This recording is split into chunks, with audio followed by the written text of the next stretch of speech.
Hai, Assalamualaikum warahmatullahi wabarakatuh. Saya Ayu Mutiara Damayanti. Di sini saya akan memaparkan tentang sistem informasi manajemen. Judulnya yaitu bab 9 ya, di bab 9 keamanan informasi.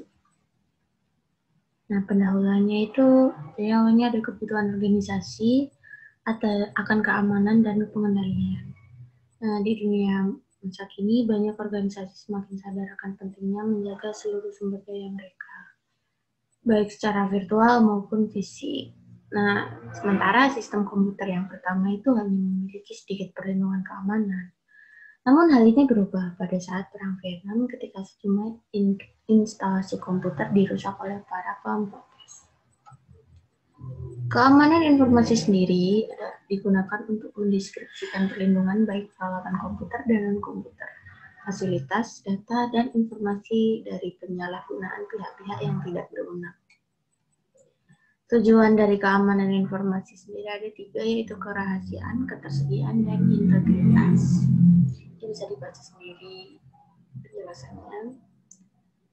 Kemudian ada manajemen keamanan informasi, itu ada 4 ya, manajemen keamanan informasi, keberlangsungan bisnis, lalu ada direktur keamanan sistem informasi perusahaan, serta direktur asuransi informasi perusahaan. Nah, kemudian ada ancaman. Ancaman sendiri itu definisinya adalah orang, organisasi, mekanisme, atau peristiwa yang memiliki potensi untuk membahayakan sumber daya informasi perusahaan. Nah, dari jenis ancaman sendiri itu ada 5, yaitu virus, worm atau Trojan horse, adware, sama spyware. Lalu selanjutnya ada risiko. Risiko keamanan informasi didefinisikan sebagai potensi output yang tidak diharapkan dari pelanggaran keamanan informasi oleh ancaman keamanan informasi. Nah, ini contohnya kayak pengungkapan informasi yang tidak terotorisasi dari pencurian, penggunaan yang tidak terotorisasi, penghancuran yang tidak terotorisasi, kemudian modifikasi yang tidak terotorisasi.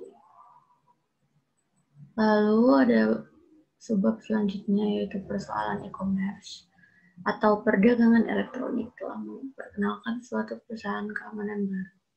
Masalah ini bukanlah perlindungan data, tapi perlindungan dari pemalsuan kartu kredit gitu ya teman-teman. Jadi kalau di e-commerce tuh ya jadi kayak ada perlindungan kartu kreditnya gitu loh. Lalu manajemen resiko itu diidentifikasikan sebagai strategi untuk mencapai keamanan informasi. Definisinya ada 4 langkah. Itu identifikasi aset, menyadari risikonya, menentukan tingkatan dampak, serta menganalisis kelemahan. Nah, ini ada visualisasi dari kebijakan keamanan informasi ya, ada 5 fase nih. Bisa dilihat. Lalu selanjutnya ada pengendalian. Controlling adalah mekanisme yang diterapkan baik untuk melindungi perusahaan dari risiko atau untuk meminimalkan dampak risiko tersebut pada perusahaan jika risiko tersebut terjadi. Controlling, pengendalian, artinya dikendalikan gitu. Nah, pengendalian teknis itu ada 6 jenis nih. Pengendalian akses, sistem deteksi gangguan, firewall, pengendalian kriptografis, pengendalian fisik, serta meletakkan pengendalian teknis pada tempatnya. Kemudian ada pengendalian formal dan informal. Pengendalian formal sendiri mencakup penemuan cara berperilaku, dokumentasi, produsen, dan praktik yang diharapkan. Sementara yang informal itu mencakup program-program pelatihan dan edukasi, serta program pembangunan dan manajemen. Kemudian ada mencapai tingkat pengendalian yang tepat. Ketiga jenis pengendalian teknis, formal, dan informal mengharuskan biaya nih, karena bukanlah merupakan praktik bisnis yang baik untuk menghabiskan lebih banyak uang daripada pengendalian. Dengan demikian, keputusan pengendalian harus diterapkan pada tingkatan yang sesuai.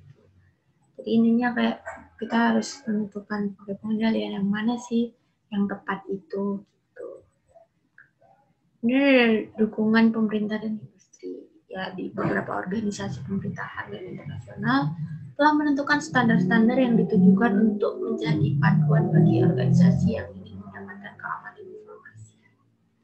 Nah, beberapa standar ini berbentuk tolak ukur yang telah diidentifikasi sebelumnya sebagai penyedia strategi alternatif untuk manajemen risiko.